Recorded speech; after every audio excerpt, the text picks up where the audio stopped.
BRB UK. Worse teeth, better accents. Hello, and indeed ahoy hoy, and welcome to episode 607 of BRB UK. I'm Dan, I'm one of your hosts. Welcome. Hello. And guess what? There is exciting news, denizens of BRB UK. For we're back as a threesome, no longer just the slightly limp showing that is me and Tim. Say hello, Tim. Hello, Tim. To bring a bit of much-needed turgidity to this show is Coleman. He's back. Hi. He's fought off every respiratory illness known to man and then some. Hi. And he's back once again. Hi. Dan. You're not sounding as well, because me and Tim, when Coleman was off, as you know, Coleman existed solely through the medium of being a soundboard. But we did get to hear a little bit of backstage extra sexy Flemmy Coleman, which was a personal little treat for me. And I'm sorry, listeners, he didn't feel empowered to share that with you. But if we ever did premium content, it'd find its way there. Judging by Coleman's background, he's gruff. killed his illness with fire, though. Like Fire? Yep. Is that the medically approved way to get rid of the end of COVID? Technically, incinerating organisms will kill them, but Okay, I would say it's probably not really the go-to route of if you've got a little bit of a tickly throat. Not I wouldn't set medically fire advised. to yourself. No, I wouldn't do that. For those not watching the video, I have a background which is the "This is fine" meme, but like a Blender render. Blender render. My initial, I was trying to find a well-known French video games company's offices and make an animated background where I'm sitting in there, but it's on fire behind me, and gave up after about an hour of trying to do that. So I just found this instead. This is fine. It's fine. Yes. It's fine. Yeah. And what French? I have no idea which French company you could possibly mean. Oh, Who no. knows? No idea. Ubiquitous fire. Yes, indeed. Mm-mm. So, Show. Coleman, presumably you've had a fun and exciting time to enjoy all the video game goodness. Or just die in a heap in your bed, alternatively. Yeah, I platinumed Astro Bot. Did Nice. the review for the website, and pretty easy platinum. Nice game, like it, fun, a lot of fun. Probably one of my favorite games this year. I completely turned around on that from when I first started playing it and went, yeah, it's pretty good, and went, yeah, I love this. It borrows from a lot of platformers, but at the same time, it's like, this is charming as all hell. I love this. Nice. So that was fun. Put the review up. I think I clocked in 22 hours to complete it. Okay. But that's actually because a lot of the time I'd be playing it and then I go, I'm not feeling so great. And then I'd pause it and then I'd fall asleep. And then I'd wake up a few hours later and go, oh yeah, that's still on. So to be fair, I do like quite a lot with games anyway. I don't have to be ill at the age of 44. It's like, I need a little nappy nap. This has been a bit too exciting for me. I'm going to have a little snooze. It's the same problem I had with Star Wars because I was ill during that as well when I was playing. So because I've had 2 back-to-back viruses. So that's been fun. And then I was playing, because I've got a little bit of time before my next game comes through, although that's today now. I was playing Cyberpunk because I am determined to beat that game at some point, but I keep getting distracted because I want to 100% it. And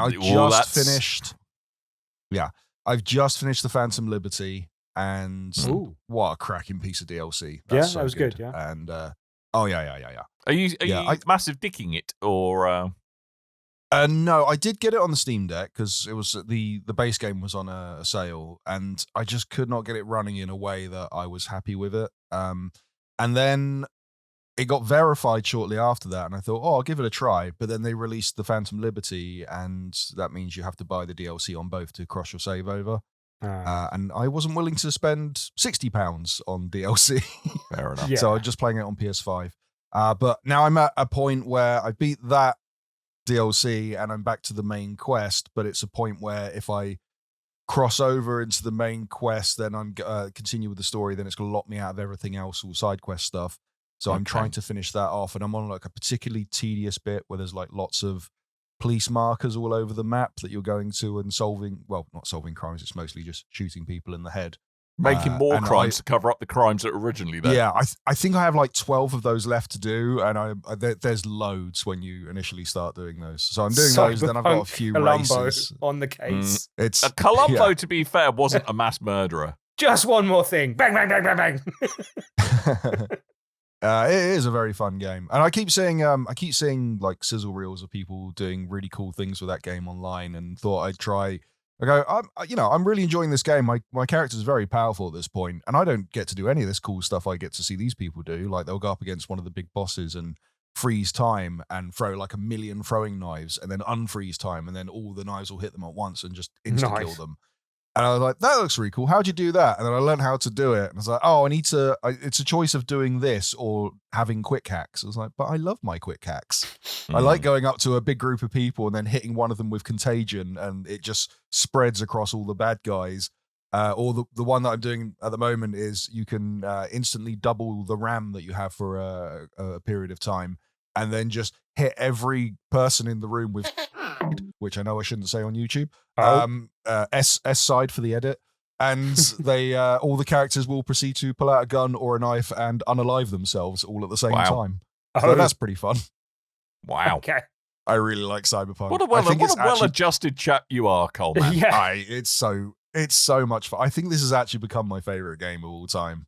Ooh, it's one I really mean to go back to. I did restart it from the beginning, and then something else came out, and I jumped onto that, and I just haven't gone back to it.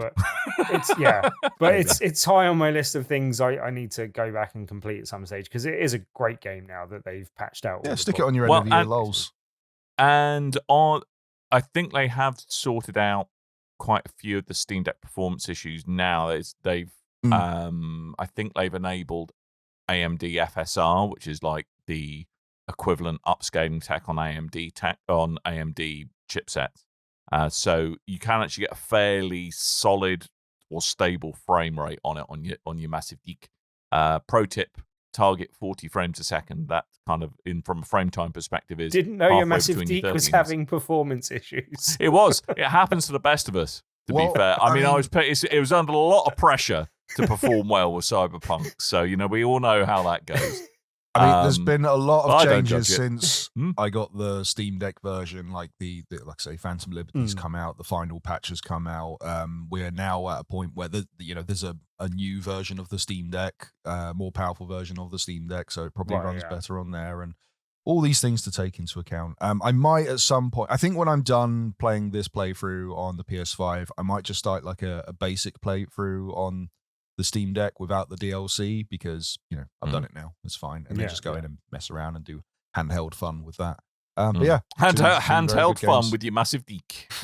I will say, if you go to bigredbarrel.com, the new and improved, you can read my review on Astro Bot. I give it a very high score.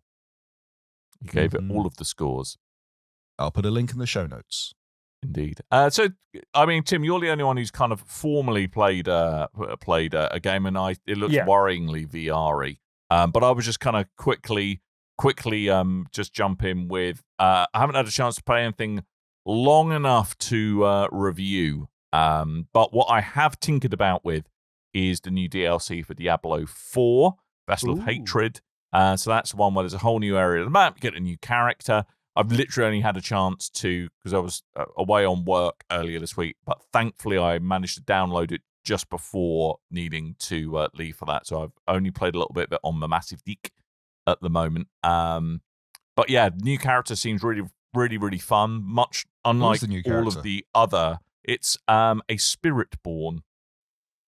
Where you get to channel the spirits of animals in all of your powers. Energy with me. Oh no, that's Dragon. Sorry, that's a Spirit Bomb. Yeah, getting confused. Not everything is Dragon Ball Z. So like until my new game arrives and all that sort of stuff.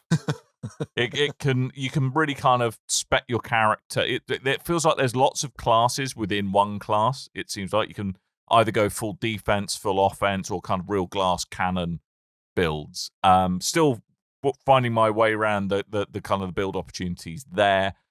Probably come back next week, speak to that a little bit more, but it looks really fun. They've really done a complete overhaul of Diablo 4, and with each new big patch and each new release, it seems to get closer and closer to being Diablo 3 again, which is not necessarily a bad thing because Diablo 3, by the time it reached end of life, was really a great game, a great action RPG. I think at the point where it got to PS4, that's when it really started to shine because it had a lot of launch problems. It had a lot of PC teething issues. It had a real game money auction house. Mm-hmm. Once they removed all that stuff, me and fellow PCMR chap Kev, both of us controversially agreed that the console iteration of Diablo 3 was actually the superior version. I actually think it was better than the PC version. And I'm playing Diablo 4 using a controller. So I mean, admittedly, it's the best way to play it. And admittedly, Diablo 3, by the time it hit consoles, a lot of those PC teething problems had worked their way out. But actually, fundamentally, the way you interacted with the game via a controller, because until it released on console, it was mouse and keyboard only. I actually think it was a far more engaging way to play the game. Anyway, I'm talking about a game that's like over 12 years old. I have a question, though. Is it just the base game that's on Game Pass? Yes, I believe you'll have. I think so. I will live check that throughout the rest of the show and report back. Yep. As far as I know, it's only the base game, but I may be wrong. I mean, I haven't played the base game, so you at don't. Some point on Game Pass, so. I don't think you get the DLC on Game Pass. No, but I have it installed, ready to go on the Series X. I've just been waiting for an excuse and friends to play with. Yeah, is it cross-play? Could we play that together on different systems? Yeah, you can play. Can play the cross plays. I'd be up you can for be that on the stage S, I can be on the X, Dan can be on the PC, and we'll all laugh at each other's power levels. Yeah. Yep. Although they've completely refactored that as well. So there's all kinds of great changes they've done to make it just a generally more enjoyable game. Leveling the way they deal with end game stuff has been completely overhauled as well.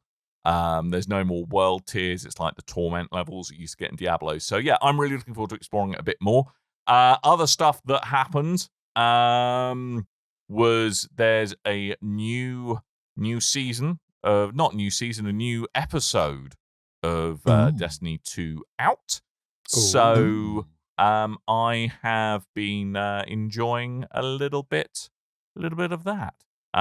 So again, early days. I've literally only had a chance to put about like an hour into the new app, but there's a new dungeon releasing this Friday, which I think Kev and Jamie and I, not the dungeon like that. There are no swings. You do like a good dungeon, no? There are no swings in this dungeon, unlike the ones you love so very much. Safe word is aubergine. Aubergine is the safe word, okay? Terrible safe word, come to but yes. Anyway, it was avocado last week, so I think that's it was avocado indeed. So where are we? What am I doing? So you were doing a Destiny, you were doing a Diablo. Now you're doing and lots of stuff to report back on next week. So double D. I will indeed double dip. I'll have 2 games to talk about next week because I was going to talk about one today, but it only came out last night and I did not get a chance to play because work has gone mad. Gone bonkers. I am trying to find out the expansion pack price for you now. £1,000. Yes. So you don't get it with Game Pass, Tim. Mm-hmm. It costs £34.99. But if you've got Ultimate, Game Pass Ultimate, you can save £3.50. Wow! But that's could we worth still the play entry together? price. If I was just playing the base game without the DLC, we'd still be able to play together or not? I think it locks. But you wouldn't be able to go into the new areas and stuff. That's fine. Substantially overhauled the base game as well. Okay, so you're getting a lot add-on still. So yeah, we've got a lot of base games to play still, like the whole game. Yeah, it's good times. Diablo 4 is good times. Anyway, I think enough time has passed since I burnt myself out on playing the beta too much that I should be okay now.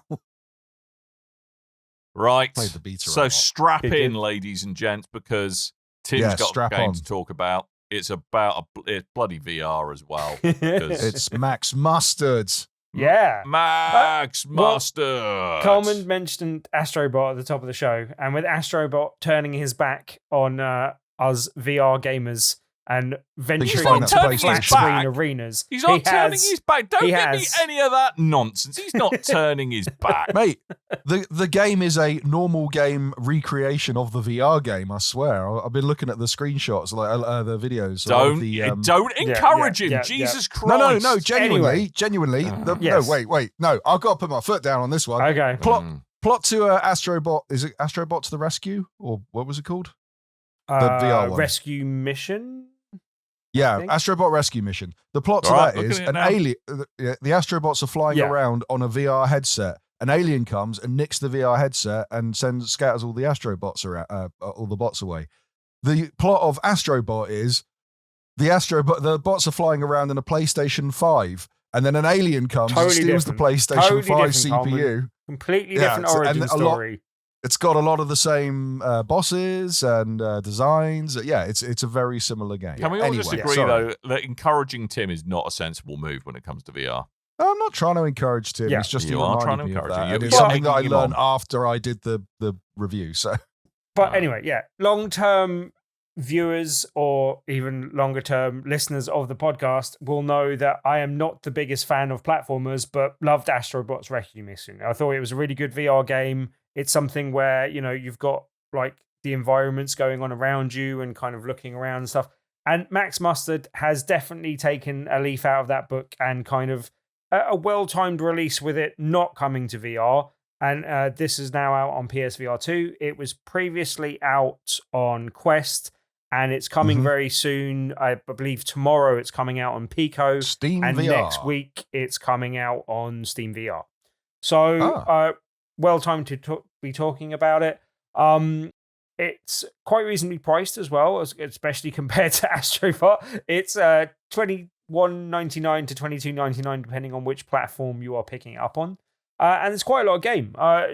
Speaking to that point, I've played through probably only about 3 or 4 hours, but I've got through like the first 2 bosses, and from what I can see and what I can gather without spoiling myself too much, it seems like that's 2 of 5 worlds in total. Okay. And there are... I have a question. Yes? Yes, Coleman has a question.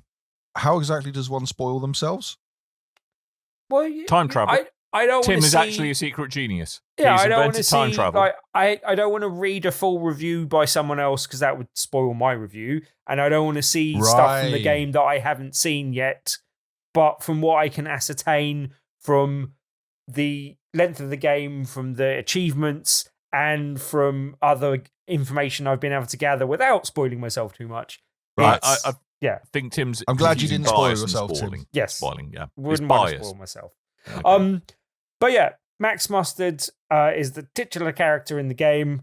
She's a little diminutive kind of thing, but it's very much in the Astrobot mold, or a bit like Moss as well, to put another VR touch point, where you are a kind of entity in the world that can kind of interact with the environment. But the character, in this case, Max Mustard, is a small diminutive girl that is a character in like a 3D platformer type thing that's kind of in front of you in the environment, but can walk around you in the environment. And there's kind of often things in the sort of peripheral vision that you can kind of navigate your way to kind of find rewards, or in this case, mud pups, which are the things you're trying to rescue in every level. In every level, there's 3 mud pups, and you have to try and rescue them. And at the end of the level, you get to reunite them with their parents, I'm going to say. It's not entirely clear what gender mud pups are, but... a kind of a polite euphemism for a backdoor-related trouser accident. Thanks for I was going to say, it sounds a bit like a Klingon. Yeah, great. That's all right. Not a Klingon, but a Klingon. They're these really cute little flying animals that you see at the beginning of the game are captured by the big bad in the game, and he's putting them in little cages, and then you are rescuing 3 of them per level, basically. And what happens if you don't? Much like the Gobos from Croc. Yes, you have to rescue a certain amount of them to unlock the boss. You have to run a certain amount of them, and it's not usually like the full amount, but you have to rescue a certain amount of them per area, and they have a funny word for like that area. Arc, I think it is. Each arc is like between there and one boss, and that has about 10 missions in it, but it also has some little side missions where you can do some like shooting gallery stuff. I'll come back to that in a minute. But like, so you have to rescue a certain number to unlock the boss from all of those levels. And as I said, there's 3 mud pups in the levels and 1 mud pups in the like side mission type thing. So what you're saying is there are some pups that frankly you don't care about because you just want to get to the boss. Do you think that's to be that's fair, a good image? Do you think that's a good role model to be doing? I tried to rescue them all. You're saying you don't care about all dogs. There are some dogs you care about more than others, is what you're saying. As you are traversing, they're not like dogs. You're a bad man. They're these weird little flying creatures. Which Right, they're weird now, things on their head, and Jesus, they kind of look like baby elephants without the trunks. But actually, it's really interesting. Like halfway through the level, and I think one of the first things you unlock is the ability to turn in the level, because you're generally just facing forward and traversing forward in the level. But you can actually sort of turn around once you've unlocked the ability to do so. It does a click turning thing, but it's fine in this kind of setting. It doesn't really matter. Like there are some games where I hate that in VR, but it doesn't matter in this sort of setting. But you unlock the ability to turn around. And it was only quite a way through the game because I was noticing, I was like, you get to a certain point in the level, and sometimes you're moving forward and you only get like 1 shot at rescuing the mud pup. You can accidentally go too far past it. Don't give a monkeys or about sometimes you're on rails and it carries you past the point where you can actually go back and rescue the mud pup. So some, like, I think it's 2 I've missed so far in the game. But generally, it's quite funny because I was like, it doesn't indicate on screen anywhere how many mud pups you've rescued throughout the level. I wish it did that so I knew as I was going through the game, and if I was getting towards the end of the level, I'd know to look out for them a bit more. But I actually turned around at one point and went, oh, they're actually following me. So once you actually rescue the mud pups, they actually fly behind you. And so you can count the mud pups that are behind you as you're going through the level. So I thought that was quite a nice way of doing it. But yeah, like generally, it's one of those games that I don't think just looking at screenshots of it really conveys like how good it looks in the environments and the level of details on those mud pups are like really interesting. Like it's really got kind of like texture to it, and you can kind of really see the granular detail on them. But it's all kind of a bit kiddie and a bit kind of, stylized, but it looks really nice. The main character, Max Mustard, is a small, diminutive girl. She looks really good. I suppose as a those character. large, diminutive people, which you hear so much about. Massive. Yeah, no, but Massive. Like, Huge. Astro Bot is a cute little robot. She's a cute little character, but I think she's like fine, but not like massively. I don't like. She's not as iconic as say Mario or Sonic or Astro Bot, but it's fine for the purposes. There's a little level where you go into outer space and she's wearing a space helmet and stuff like that, and yeah, it's cool, as serviceable but all good. But the actual, I'll come back to your question in a minute. But the actual like level design and all that type of stuff is really good. The actual layout of the levels and how they operate and how they kind of envelop you and stuff is just really well done. It's really interestingly designed. As I said, it's definitely taken a leaf out of Astro Bot's playbook in terms of how the levels are designed and how they go around you, but then also like the bosses are evocative of them and stuff as well. And it definitely takes a few pointers from other classic platformers such as Mario, in terms of like how some of the levels are done and stuff.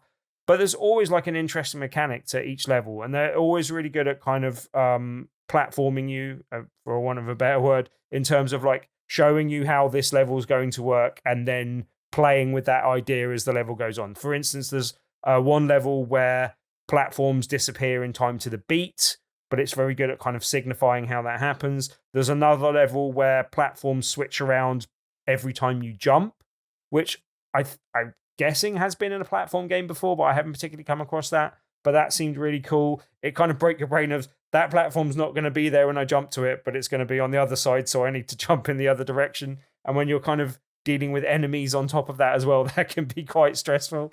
But yeah, like I think it's a really well designed game. It's really enjoyable. It's kind of colourful and fun. And yeah, I've had a really good time with it. As I said, I'm not the biggest platform fan, and some of the platforming is getting to the point where it's challenging, and I'm wondering how that's going to develop as the rest of the game goes, which I do plan to play completion, so hopefully I can write it up for the site as well. And I may save you guys from my full thing and talk about that with Kev if we manage to re-erect the VRB podcast at some point. What? Re-erect?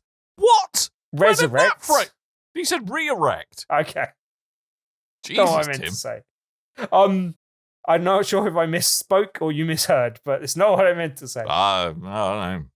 But yeah, like as I said, especially for the price, it makes it a really easy recommendation. When I've got a good few hours out of the game, there is some replay value in terms of being able to go back and rescue the mud pups. There's also like in each level, there's a little challenge where you have to collect the word mustard, and it's a kind of time thing. You like unlock the timer. It scatters the letters throughout the environment, and you have to pick them up quickly. And you only usually get one shot at doing that unless you kill yourself and give it another go. But yeah, so there's extra challenges within the level. There's lots of coins and stuff to find, and they help you unlock different items in the shop.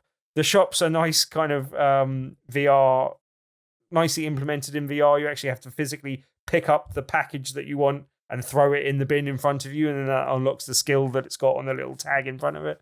And as I said, there's the little like side challenges as well. Like throughout some of the levels, you get access to like kind of weaponry, again in a similar vein to Astro Bot, but like you get a kind of plunger that you kind of shoot at things, and that you get a kind of vacuum thing that you can use to hoover things up in the environment as well, including enemies that you can then launch at things. But so far, the side levels have mainly been like the plunger firing gun that you then have to, like, it will have like a range of targets, so you have to shoot in a really quick time, and it challenges you to do that. And if you hit the gold level, you unlock a mud pup, basically, so you can save a mud pup through doing those as well. The word mud pup is losing all meaning today. I learnt it, and I'm already annoyed with it. I was going to say, like, you didn't know about it all before, within half so an hour. Can't bother you that much. I have a question. Yes. What's the deal with the word mustard? Why is she called what mustard? Why mustard? Why mustard? I mean, she's dressed in yellow. I mean, really, maybe that's she's as far Colonel as it goes. Mustard's daughter. Like, it hasn't really explained that. There is that's the one thing that I think's a bit reductive. There is a story that's explained mainly through text, and it's kind of letters that have been sent to you, and I think it's by the villain's Sounds like son. Destiny, Game of the Year. So they're talking about him being a bad person and not treating them well. That's all like seems a little bit at odds with the general presentation of the game. And I also wish that they'd done that in a slightly different manner. Like I don't think that's particularly well suited to the VR environment, because reading letters isn't particularly great. And I think it would be better if obviously it would add to the cost a bit, and perhaps it's not necessarily worth it. It doesn't detract from the overall presentation of the game itself. But in terms of the story presentation, that's the one thing I think that if they did a sequel to that, I'd like to see them rework that and put a bit more time and effort into that, because that's the one thing I think is a little bit lacking. But in terms of gameplay, really great and an easy recommendation, especially for the price. All right, cool. Good. Well, there we go. Max Mustard, available on PS5, so PSVR 2. Which is where I was playing it, just for the record. MetaQuest and Steam VR. Somewhere betwixt £21.99 and £22.99. And the Pico, which I learned is going to today. The Pico? That wasn't on anything I saw. Is it the Pico, Tim? Yeah. The Pico Chinese one. is out tomorrow, yeah. Or, well, Friday, the 11th of October. Is it a monocle? Is that what the Pico is? It's like a VR monocle. I played the Pico. It's a fun little headset. Like, yeah, it's all right. I think they're releasing a new one soon as well, but it's got a like leg motion sensor, so it can detect when you're like running on the spot and stuff like that. But yeah, they were at EGX last year, partnered with TikTok. Yep. Taking up half the space of the floor for TikTok influencers. Ugh. China. I'm too old. Talk about video game news and that. I think we should, because there's something exciting, Coleman. Ooh. I see this. Go on, then. Thank God, I'm so excited about this. Nintendo are going to release new hardware. It's amazing. Tell me about quality trolling from Nintendo. Yeah. Whoa! Rumors are rumbling of an announcement coming from Nintendo, a secret announcement. Oh, when was the Switch announced? Oh, I believe it was in October. What's going to be announced? Oh, maybe it's the Switch 2. It's new hardware. It's Better an than alarm clock. what? It's an alarm clock. It's called Alarmo. Wow, they must have been up Alarmo. all night thinking that. Has it at least got like kind of amiibo functionality where you can like hold it next to your... No, No. so there's no like you can download new clock faces from games or anything like that. Yes. Right. You can. This You is can. because today. So I believe they announced this 2 days ago, 1 day ago. But I think it was literally yesterday, the thing's but yeah. out today, and it's the first time I've ever seen this as a headline. But the day one patch is out for the For your alarm clock. Oh dear. I have a question, and I Yes. want to. We know Nintendo like to listen to this show. I've Hi, got a question, Nintendo. No, they don't. Why are you so interested in our sleep patterns? Why do you keep doing this? Because there was that Pokemon Sleep thing, wasn't there? Yes. There was Pokemon Sleep. There was that failed thing that they never actually released. It was they were going to track your sleep and your blood pressure and all that kind of stuff Right, through yep, the with the DS Switch, or yep. 3DS. Yeah, Oh, it was the Switch. like, why? Wasn't that early on in the I Switch? think And then, that's the 3DS. then there was the Okay. Kirby rectal thermometer, personal favourite of mine. That was very exciting. But it has to Um, expand. Yeah. But I mean, it's like kind of got a horrible image of I'd wake up in the middle of the night and there'd be Shigeru Miyamoto perched in the corner of my room. It's going, you sleep well, don't you? Trying You to like train your sleeping." brain. Yeah. But this is so I'm assuming it's £99.99 in the UK because it's Yeah, 'cause $99.99 and $99. that's how conversion works these That's days. an expensive alarm clock. No? Yeah, I I think you. haven't bought an alarm clock for like 30 years, but that seems expensive. That's why you're always late to stuff, Tim. Yeah. Well, I've got to have my phone as well, but, you know. The last one I bought was one of those Dayglow alarm clocks that are meant to simulate daylight and Right. gradually increase and stuff, and it's meant to give you like a more pleasant and alert way of waking up, gradual way of waking up. And those things are, I think I paid like £180 for one of those things, and it was like the cheaper Wowzers. model as well. Okay. Yeah, they're not great. They They saw come with you like coming. a bog standard analog radio in there as well. No, they saw my ex coming, and she saw me Okay. coming. Whoa. Anyway, yeah.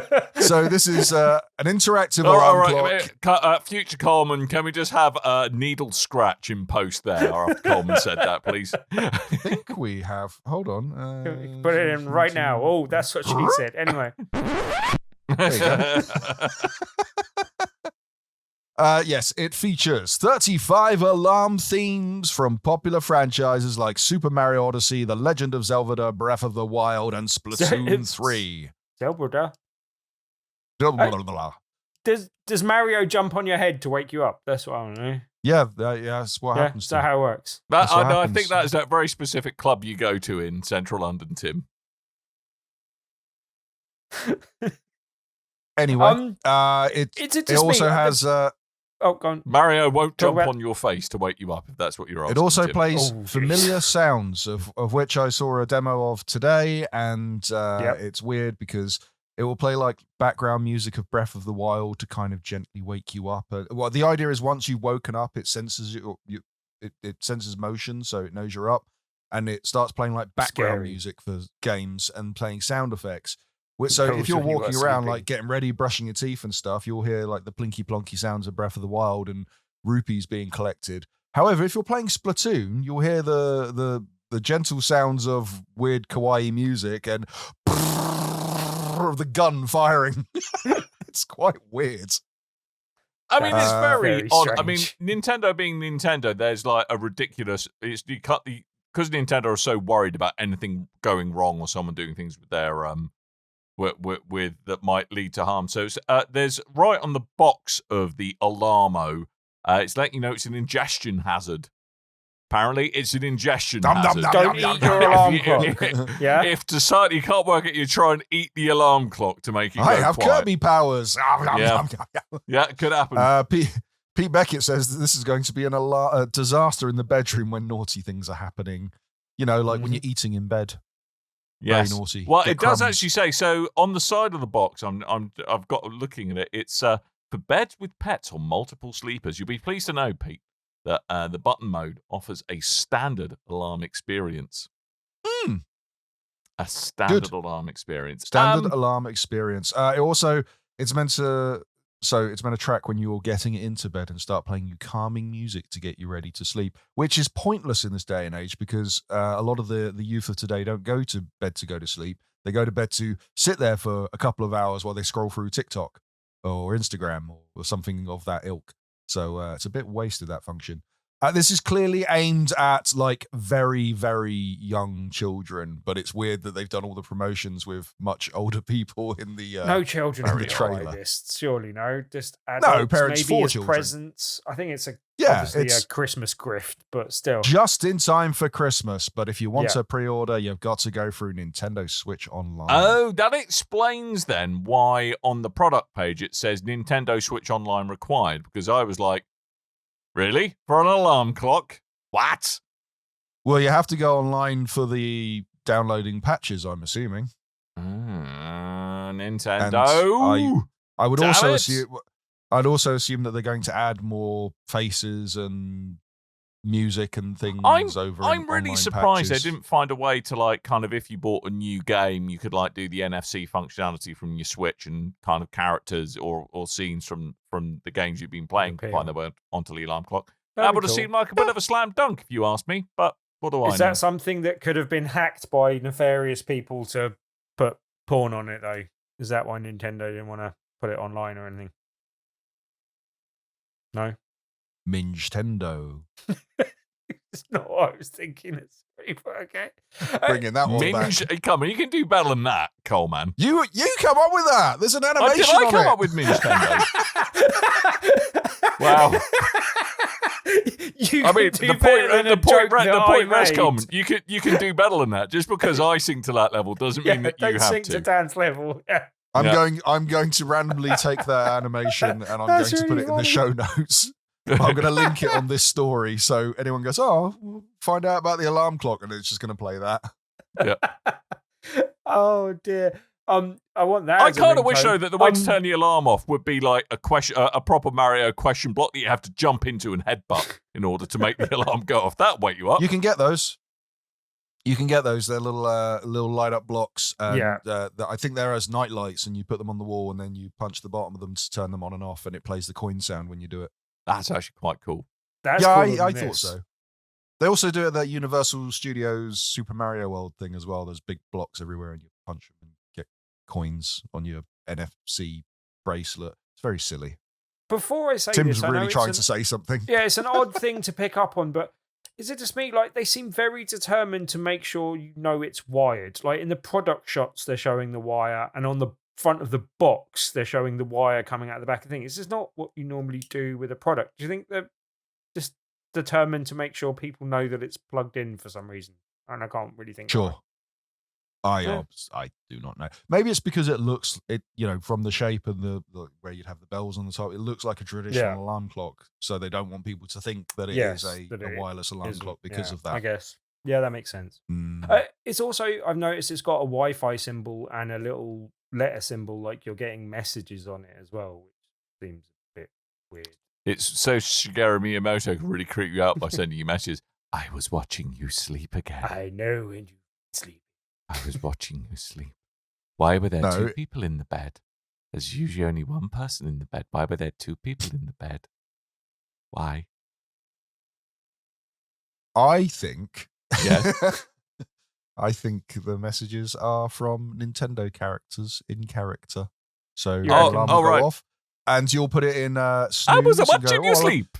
And it'll go, no. I was attaching myself into the corner. Pensive Game says, I sometimes get sleep paralysis when I wake, so not sure I would like this. I think you should get this because I've had the old sleep paralysis thing. Fun old time. I like the idea of it starting going do do do do.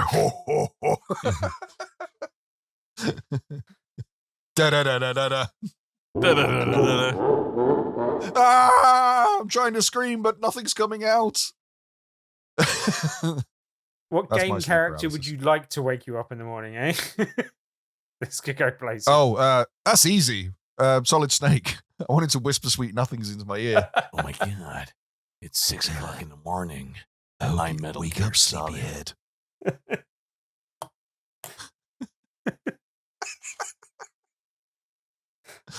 Anywho, shall we move? Shall we move on, or should we just talk about an alarm clock for the? We Yeah. could do. I mean, it's Well, just alarm clock. the amount. There's like a whole bloody support page for like You've this really gone alarm into clock. this. It's just insane. It's an answer to a question no one ever bloody asked. Why is there a guide to my first time setup of a bloody alarm clock?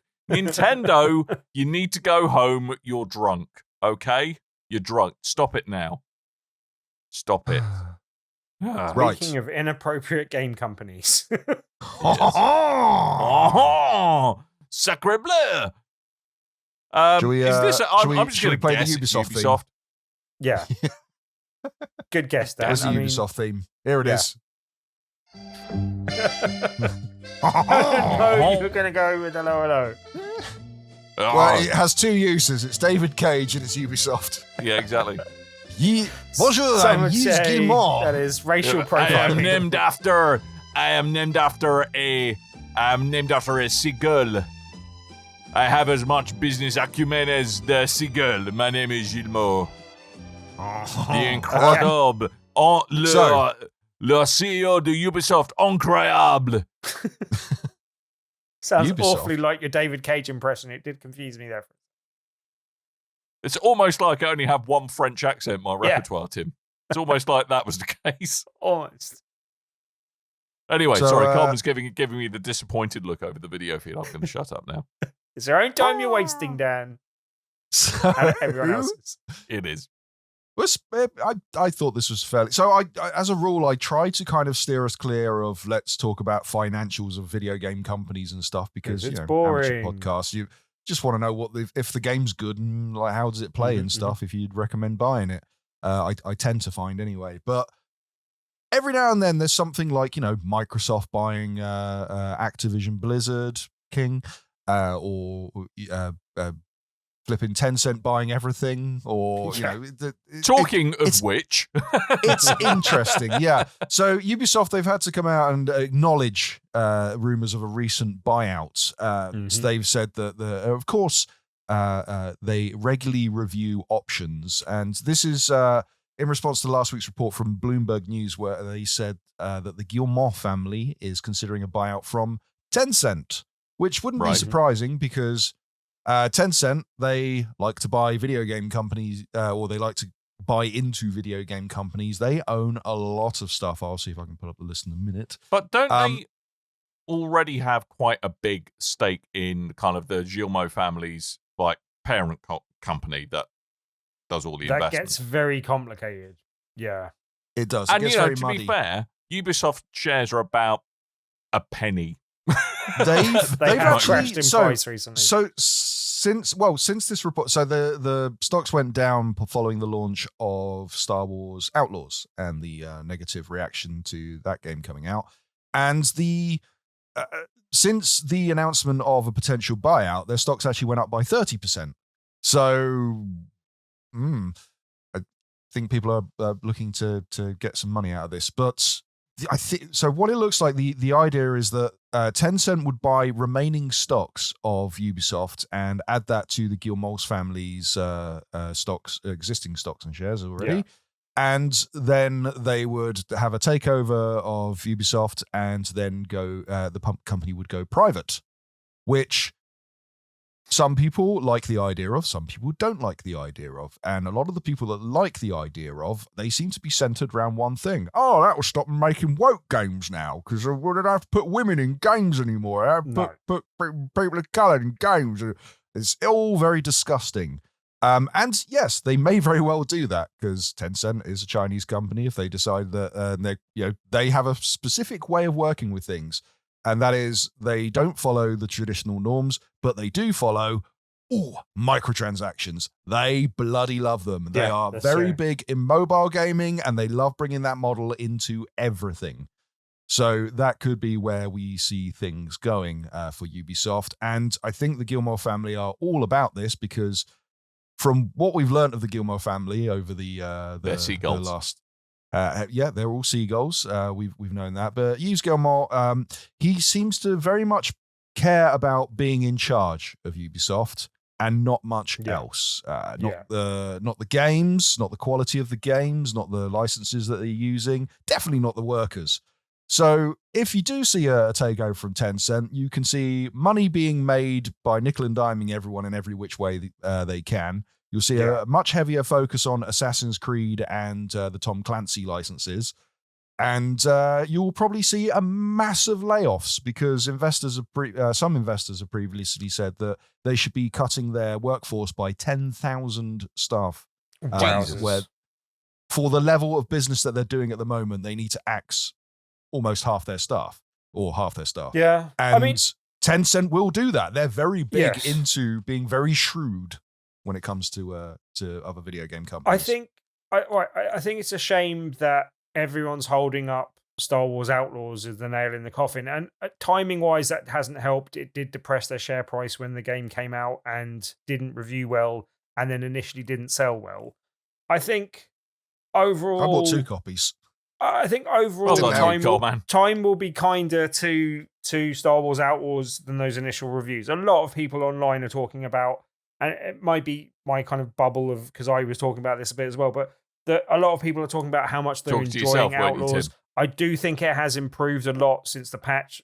I know you liked it, Coleman, and I liked it as well, but that seems to be the general consensus, that it seems to be being better received, and that is helping to push sales, and that might help in the tail, especially if they have released a recent patch that improved a lot of the speeder bike stuff and a few other things. So anyway, I think it's generally a shame that is held up as the thing that done that, because it wasn't the only factor that has depressed their share price at the moment. They've had a bad year overall. Like Skull and Bones was out earlier this year, that flopped. Yep. Like part of the reason that was in development for so long was because it was better as an unreleased asset, an unrealized asset, than it was as being released, because that was a financial thing. Anyway, but that coming out and being widely panned and not selling well didn't help.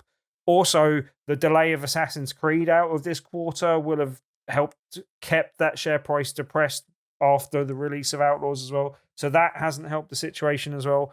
I mean, generally, it was a good time for someone to step in and buy Ubisoft, and a lot of people are celebrating that fact from both sides of the fence. You said about like the woke people, but there's also a few people on the other side of the fence celebrating Ubisoft getting their comeuppance because they hadn't really dealt with the allegations, very strong allegations of mistreating their staff. Now, that is something like I'm not necessarily rallying against that and saying, oh, they absolutely don't deserve it, because they kind of do a little bit. They have treated their staff badly. They don't deserve to. But it's the staff that are going to suffer as the consequence of this buyout, especially, as you say, with Tencent buying it. I think Tencent being the purchasers are the worst of all worlds. Like, a lot of people complain about it if a console manufacturer was to step in, if Xbox or PlayStation was to do that. But I actually think there'd be that might be a better outcome, or even someone else entirely might be the best outcome of all, because at the moment, like, Ubisoft are a large kind of independent. Okay, they've got some influence in Tencent buying some of them, but I believe that the Gilmore family retain the voting rights, and so there is a bit like the corporate structure is a bit weird in that sense. But they are essentially a large independent company at the moment. And losing that independence by going under Tencent's wing, I think, would be the worst of all things. There is other ways they could lose that independence. Unless your surname's Gilmore. Well, that's the thing. Like, I think they would maintain their control as part of that deal. That seems to be what's being talked about. And if that's the case, then we still have them in charge. They still haven't really got their comeuppance because they haven't suffered the consequences of their actions. They've had a massive payday as a result of things, and probably still retain in charge. So, like, that doesn't, like, it seems like the worst of all factors for this for the Tencent deal to go ahead. So I kind of hope that doesn't happen. I don't know what a better outcome would be for the consumer or for the staff members that are there, but this doesn't feel like it. This feels like a step in an even worse direction, as you say, Coleman. Like they will probably go down the microtransaction route. There will likely be a swathe of layoffs as a result of this. So I just don't think I think the wrong people are being affected either way, and I think it'll actually hurt gamers and the staff more if this deal goes ahead. So I kind of hope it doesn't. But I'd like to be proved wrong on that. But if you're being cynical, though, I mean, if you're going to be cynical, is this also kind of the necessary cash injection to get some of the stuff that's currently in the pipeline out the door? You know, is it this or the next Assassin's Creed never gets released because the company will fold? Right, yeah, okay, that's an even worse case scenario is obviously them folding. I don't think that's going to happen. Like they own too many valuable IPs and too many valuable gaming licenses and things. But at the moment, they're already planning and the rumor is somewhere between 5 and 10 Assassin's Creed games in the next few years that are currently in development.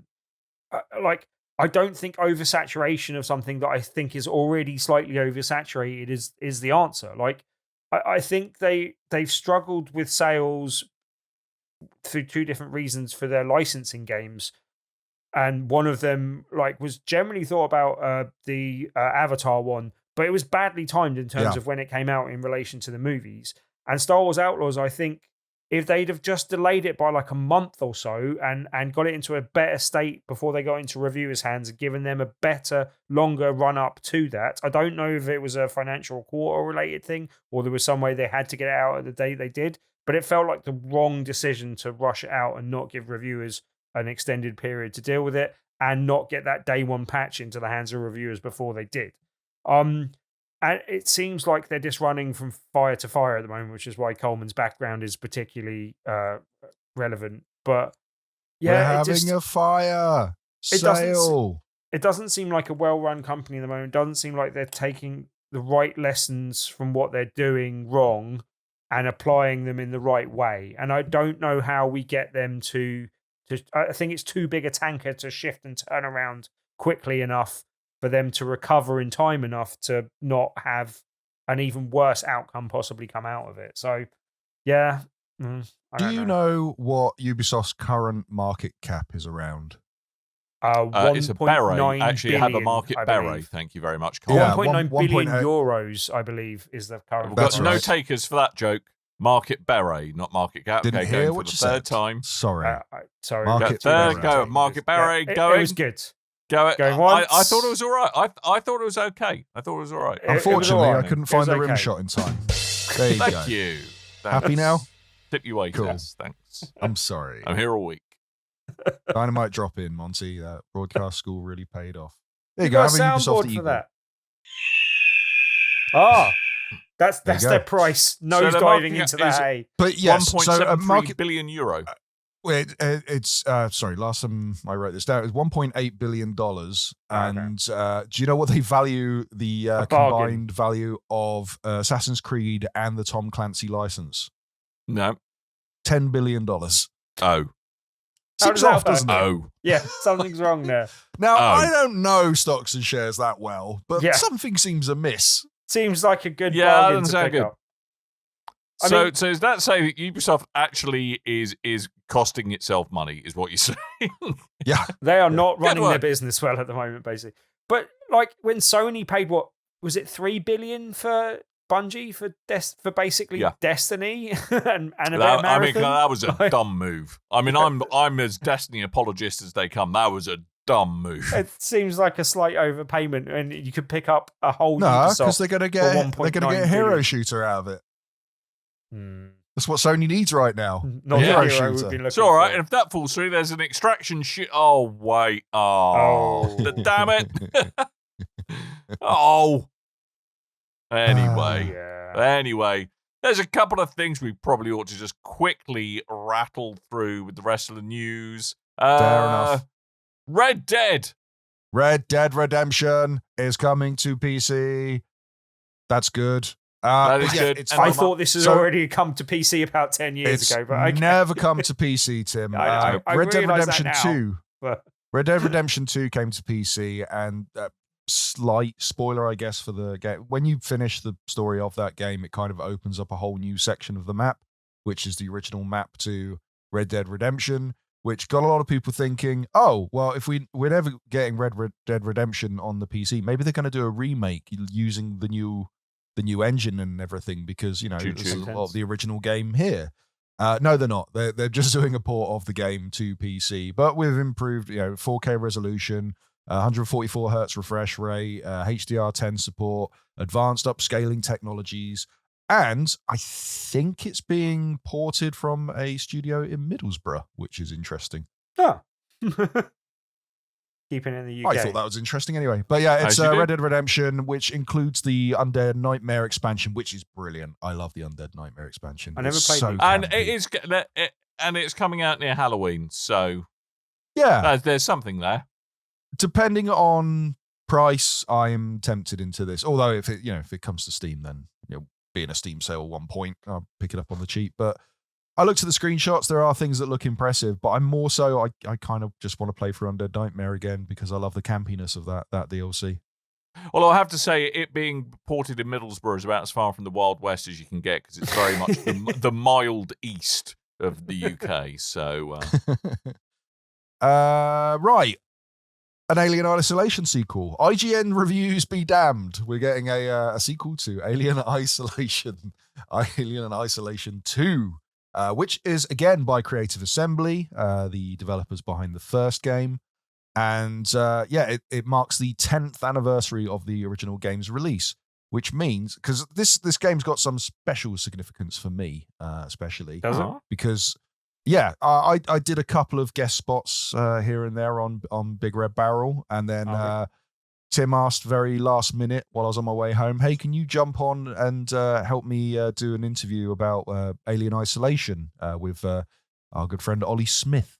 And I did, and I jumped on, and then he went, we've got to send a rough cut of this over to Sega, I think it was, before it goes out. I think it was. Yeah, we have to send a rough cut of the podcast before we can go ahead in case I need to cut anything out.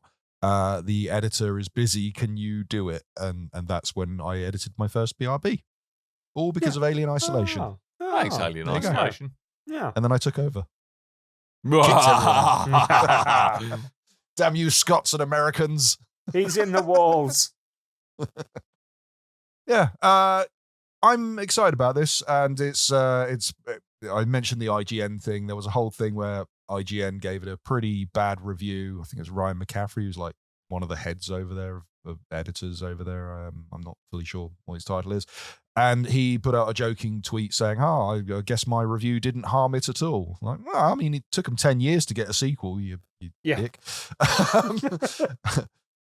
But there's he was joking about you should review the sequel to annoy people. But it's one of the earliest cases I know of where people have pointed at a journalist playing a game and going, they don't know how to play the game that they're reviewing. So to be fair, they do that to Tim all the time. I mean, Exhibit A, Ace Combat.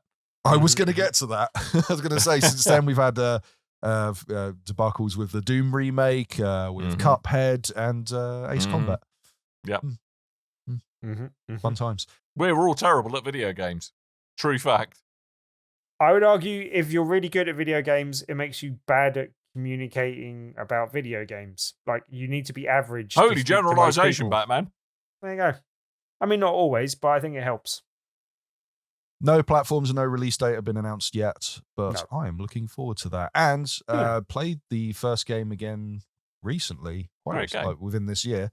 Yeah, holds up. Plays really well on the deck. This one's interesting. Yes. I think Sega is secretly trying to go after Sony with their film adaptations because they have a Ghost of Tsushima movie in the works, starring the guy who originally played Jin, whose name escapes me at this point. Sega have announced that they're doing a Shinobi movie. Remember Shinobi, guys? Guys, remember Shinobi? I remember that having... Actually, I don't really remember it having a plot, to be fair. I vaguely remember playing it on the Master System. No, I remember playing never it. played I can't any of the remember that it really had a plot other than, hey, look, you're a ninja. Go kick them in the arse, I I guess. think I Hey, played it on the guys, arcades. Shinobi's more than anywhere back. else, but yeah. Shinobi's back in Oh, POG good. form.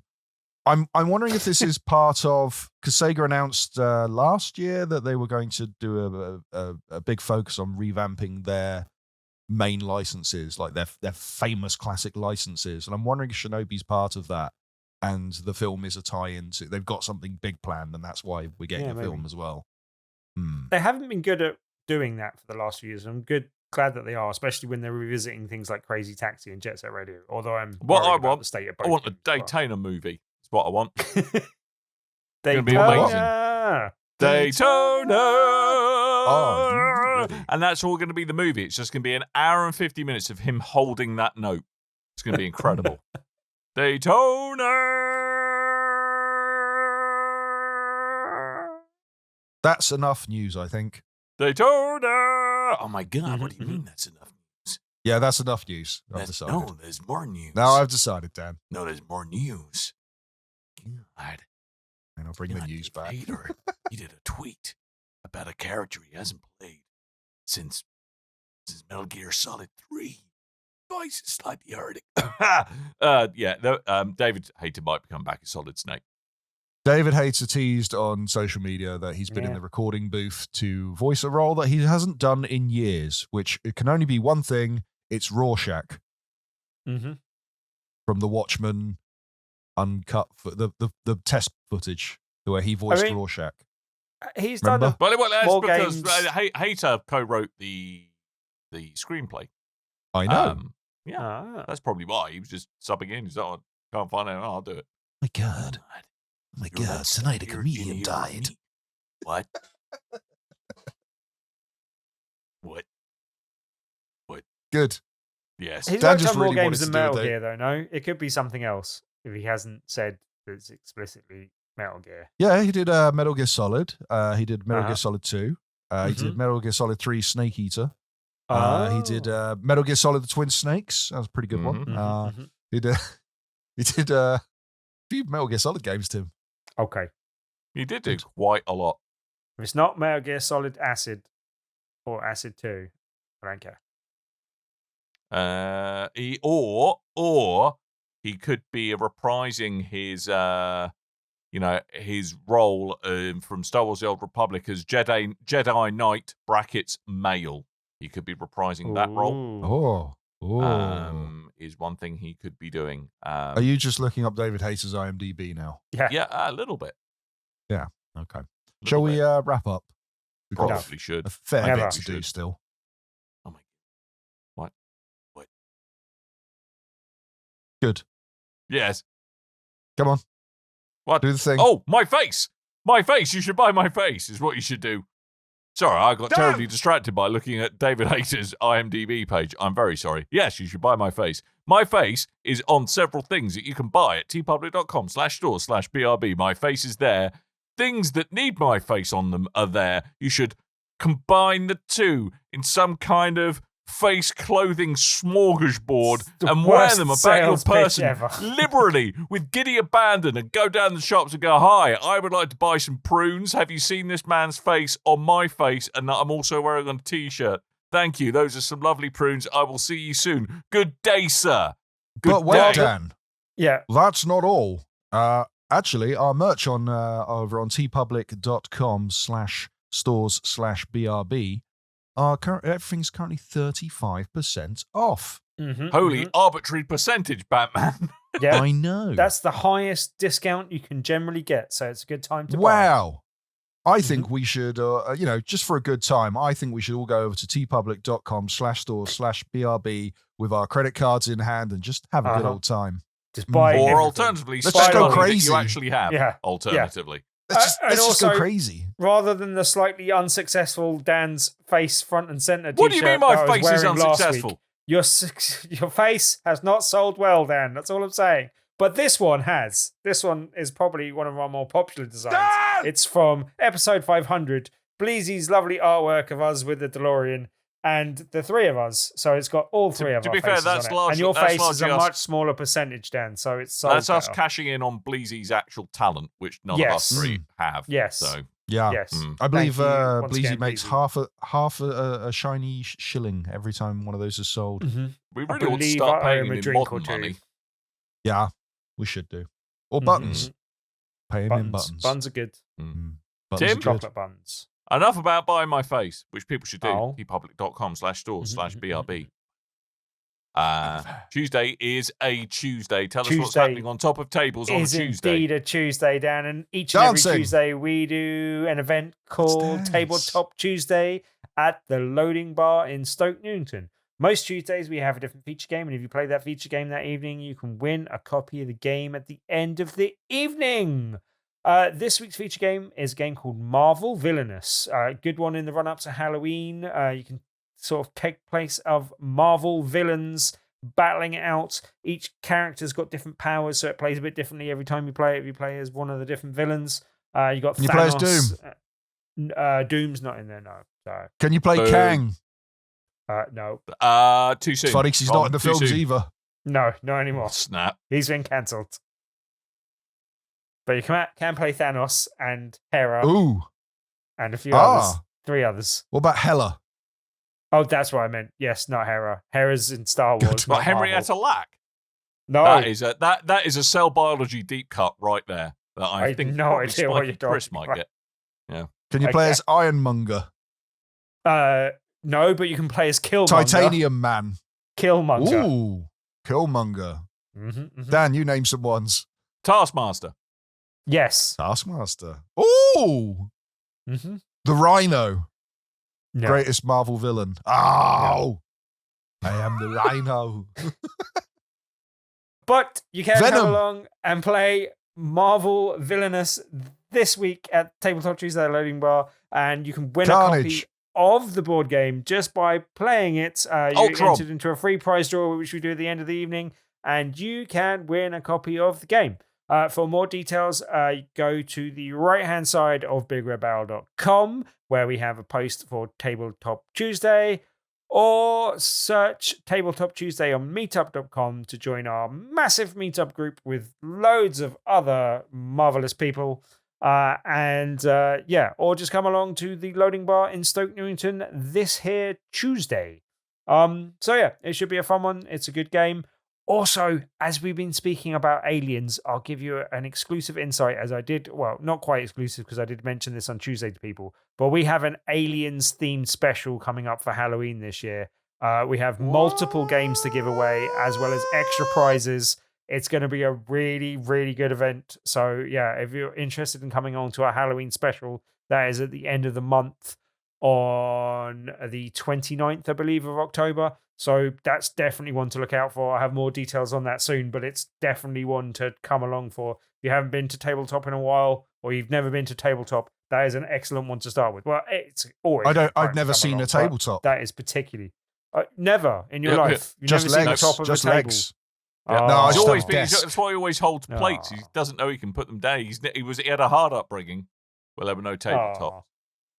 Tim, poor Marvel Tom. villains. What about this one? I don't know what you're doing. The Shocker. Okay. No, not that one. No. The Shocker. No. No Shocker. Okay. Shocker. The Vulture. No.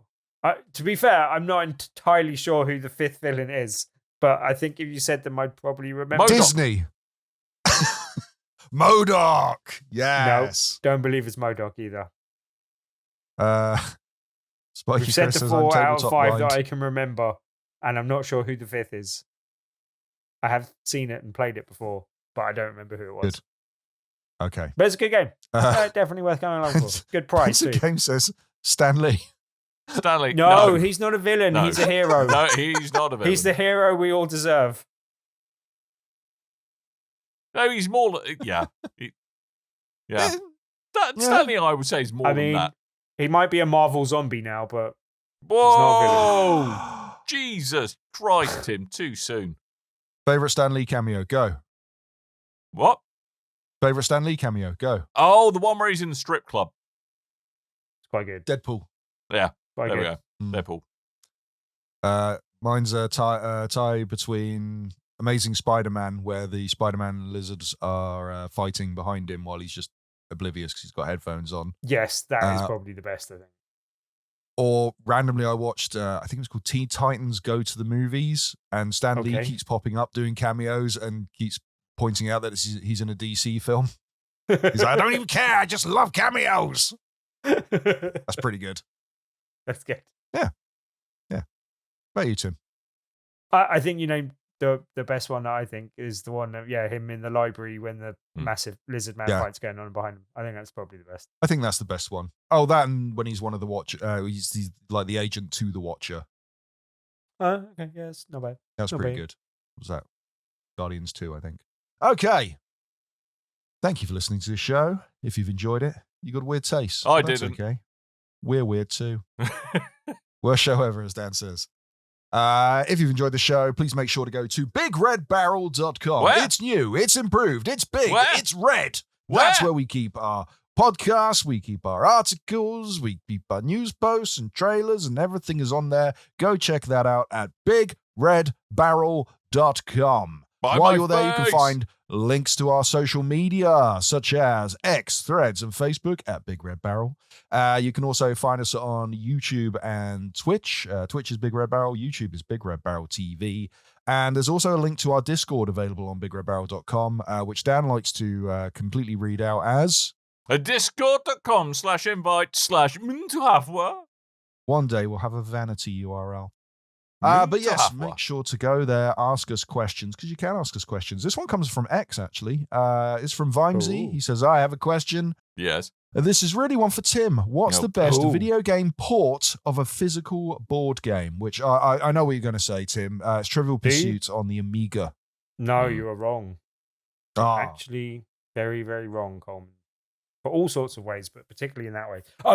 No, I mean, there's a few few good shouts. Like, I think one of the best, especially to get family to play, possibly, is Wingspan. It's a very popular board game, although it's not necessarily well known outside of board game things, but it's a really well made game. The game itself is lovely and has some really nice components, but the digital version of that was really good as well. And yeah, it's easily playable amongst a few people. You could have that on a Switch. I think I had played the Switch version, and that's pretty good. I imagine the Steam version is pretty good as well. So if you have a Steam Deck, that would be a good one for that, because then you can pass it around people and stuff as well. And it keeps the information hidden from other people. So that's a good way to play it. I think that would probably be my top pick. You mentioned Gloomhaven. If you have any interest in that, that's a really good version of that from what I hear. I don't actually own it myself, but I hear from other people that it is good, and they've been trying to tempt me into buying it. Well, but yeah, I wouldn't say that was necessarily a good one to play with the family necessarily. So Wingspan would probably be my top pick. That's the second part I hadn't read yet. Vimesy also said that his family often plays things like Ticket to Ride on the iPad, because that way they can't argue about the rules.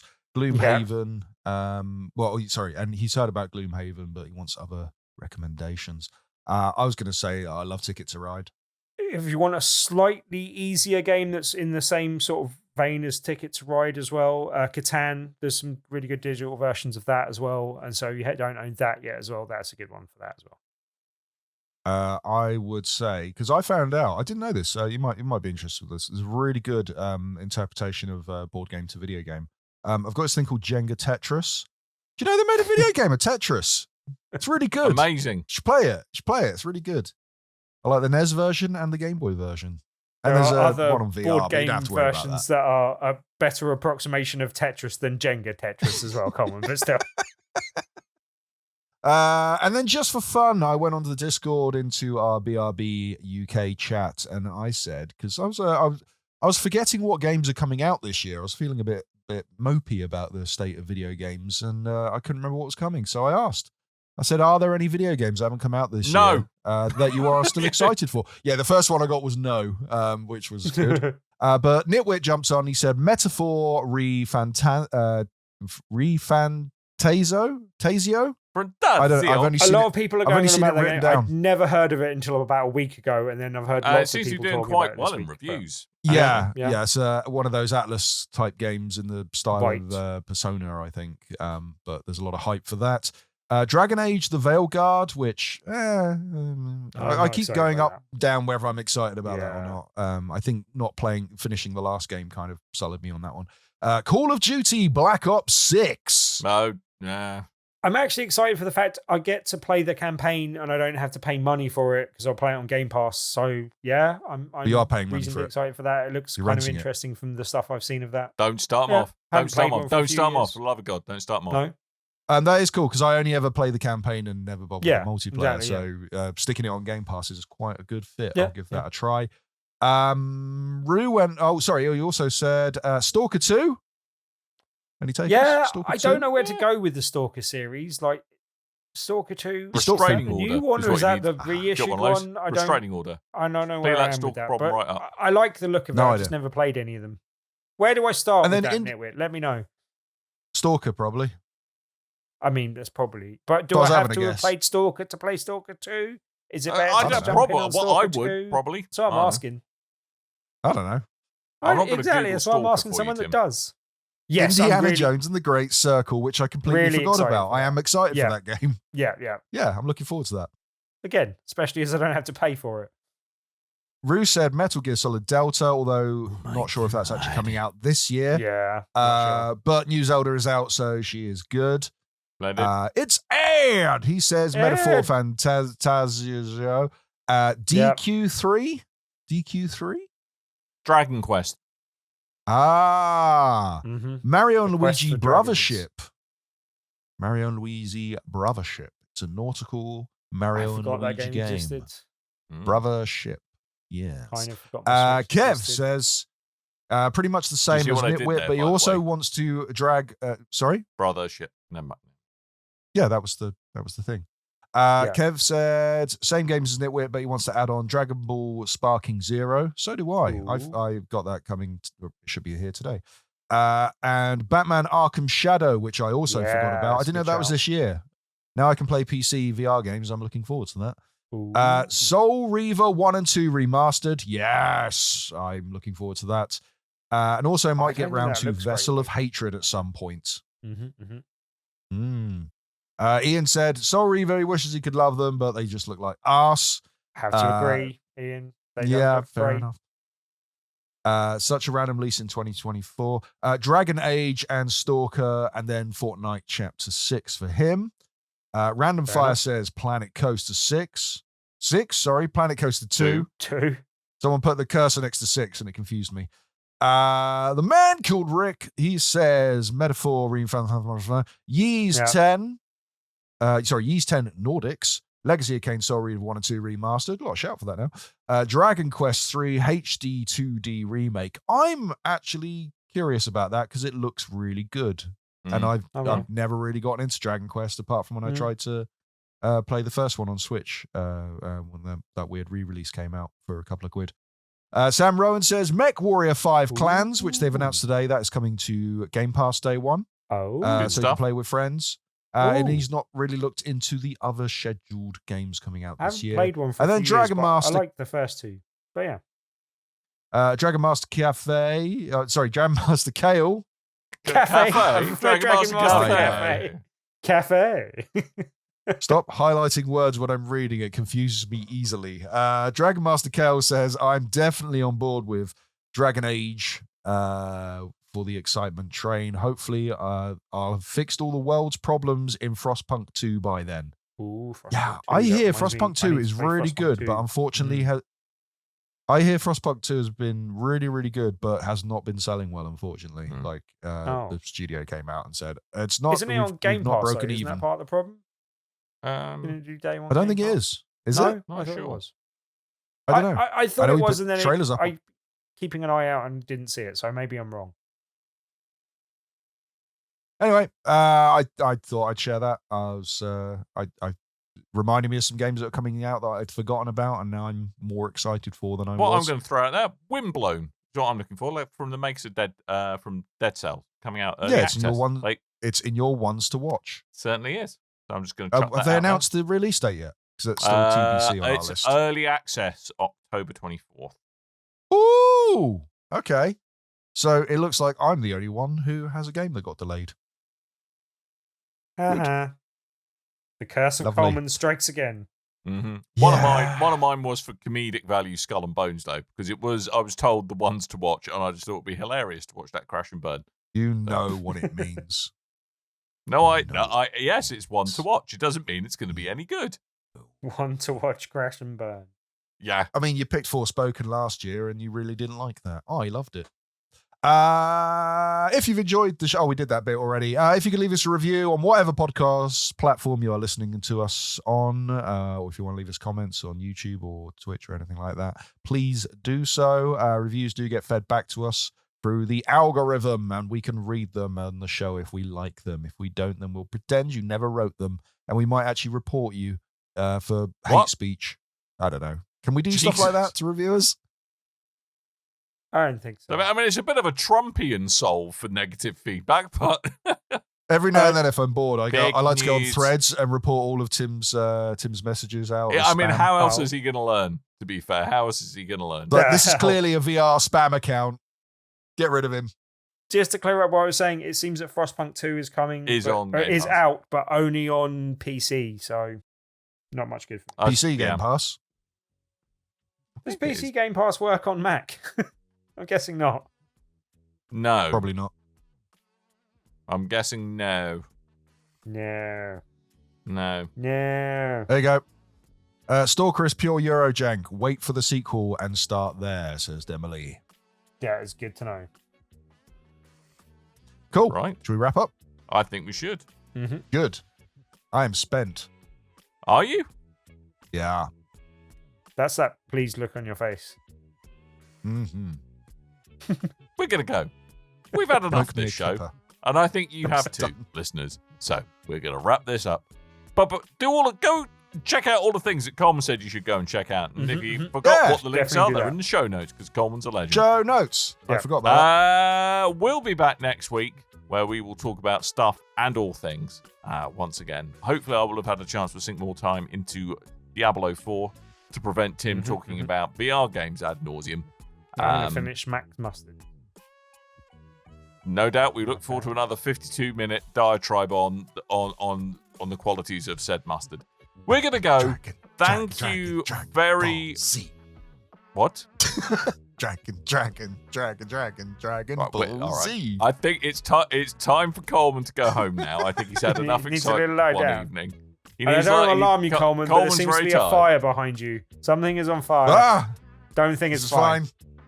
We'll be Maybe back next Ubisoft's week. share price, but We are going to be back next week. I think we've all had enough of this show. We're going to go now. All that's left for me to do is to remind you that I have been Dan. I might have been Tim. I've been a mud pup and I'm owned by Tencent. Good. And on that note, thank you for downloading and watching us. And until next time, dear listeners, toodle bye.